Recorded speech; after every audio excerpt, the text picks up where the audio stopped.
വളരെ സന്തോഷം തോന്നുന്നുണ്ട്. കാരണം ഞാനിത് വലിയൊരു ഫൈറ്റായിരുന്നു. വളരെ ടൈറ്റ്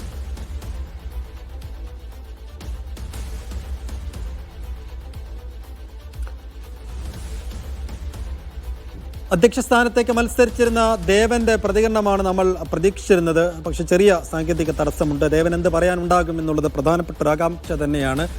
20 വോട്ടിന്റെ വ്യത്യാസത്തിനാണ് ദേവൻ പരാജയപ്പെട്ടത്. 20 വോട്ടിന്റെ ഭൂരിപക്ഷത്തിനാണ് ശ്വേതാ മേനോൻ വിജയിച്ചു കയറിയത്. ആകെ പോൾ ചെയ്ത 298 വോട്ടുകൾ, അതിൽ 159 വോട്ടുകൾ ശ്വേതാ മേനോൻ സ്വന്തമാക്കിയപ്പോൾ 139 വോട്ടുകളാണ് ദേവൻ നേടിയത്. ആ നിലക്ക് വാശിയേറിയ ഒരു പോരാട്ടമാണ് നടന്നത്. ദേവൻ എന്താണ് പറഞ്ഞത് ലിഡിയ? എത്തിയതിനെ സ്വാഗതം ചെയ്യുകയാണ് ദേവനും എന്നുള്ളതാണ്. അതായത് വലിയ പോരാട്ടം തന്നെ നടന്നു എന്നാണ് ദേവൻ പറയുന്നത്. ആ പോരാട്ടത്തിനൊടുവിൽ വിജയം അത് ശ്വേതാ മേനോനാണ് ഉള്ളത്. അതിനെ സ്വാഗതം ചെയ്യുന്നു. സ്ത്രീകൾ വരുന്നതിനെ ഏറ്റവും ഹാർദവുമായി തന്നെ സ്വാഗതം ചെയ്യുന്നു എന്നുള്ളതാണ് ദേവനും പറയുന്നത്. മുമ്പ് സൂചിപ്പിച്ചതുപോലെ വലിയ ആരോപണങ്ങളും പ്രത്യാരോപണങ്ങളും ആദ്യം മുതൽക്ക് തന്നെ ഉണ്ടായിരുന്നു. അതിനുശേഷമാണ് ഇത്തരത്തിൽ സ്ത്രീകൾ ഒരു നേതൃസ്ഥാനങ്ങളിലേക്ക് വരുന്നത് എന്നുള്ളതാണ് ഏറ്റവും പ്രധാനപ്പെട്ട കാര്യം എന്ന് പറയുന്നത്.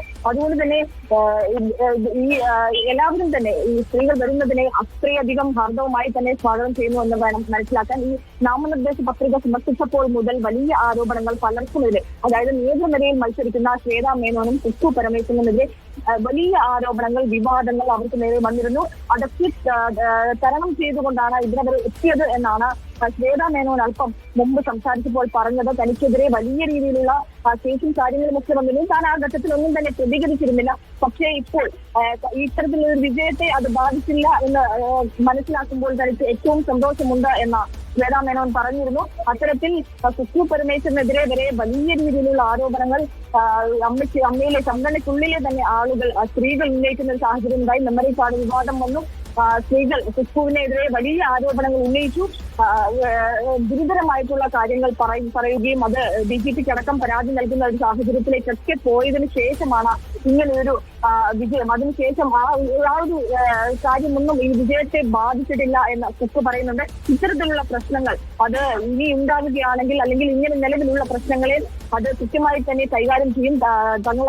താൻ അടങ്ങുന്ന ഭരണസമിതി അതിന് കൃത്യമായിട്ടുള്ള ഒരു നീക്കം കൊണ്ടുവരുമെന്ന് അടക്കമുള്ള കാര്യങ്ങളാണ് കുക്കു അല്പം മുമ്പ് സംസാരിച്ചത്. ശ്വേതയും മൊത്തത്തിലുള്ള കാര്യങ്ങൾ തന്നെയാണ് പറഞ്ഞത്. സ്ത്രീകൾക്ക് എന്തെങ്കിലും തരത്തിലുള്ള ബുദ്ധിമുട്ട് വരികയാണെങ്കിൽ ഒരു സ്ത്രീ എന്നുള്ള രീതിയിൽ, അത്തരത്തിലുള്ള ഒരു പ്രതിനിധി എന്നുള്ള രീതിയിൽ തന്റെ ഭാഗത്തു നിന്നുള്ള എല്ലാ കാര്യങ്ങളും താൻ ചെയ്യും എന്നുള്ളതാണ് അല്പം മുമ്പ് ശ്വേതാ മേനോനും കുക്കു പരമേശ്വരനും അത്തരത്തിൽ തന്നെയാണ് പ്രതികരിച്ചിരുന്നത്. എന്തായാലും വനിതകൾ നേതൃസ്ഥാനത്തിലേക്ക് വരുന്ന ലക്ഷ്യത്തിലെ അടക്കമുള്ള വനിതകൾ അല്ലെങ്കിൽ നേതൃസ്ഥാനത്തിലേക്ക് വരുന്ന ഏറ്റവും പ്രധാനപ്പെട്ട ഒരു നിമിഷമായിരുന്നു ഉണ്ടായിരുന്നത്. അതിനുശേഷമാണ് ഇപ്പോൾ മറ്റുള്ള മത്സരാർത്ഥികളടക്കം മാധ്യമങ്ങളെയൊക്കെ കാണുന്നവർക്ക് പറഞ്ഞത് ഇത്തരത്തിൽ വലിയ സന്തോഷമാണ്, അന്നിൽ വലിയ മാറ്റങ്ങൾ പ്രതീക്ഷിക്കുന്നു എന്നുള്ളത് തന്നെയാണ്.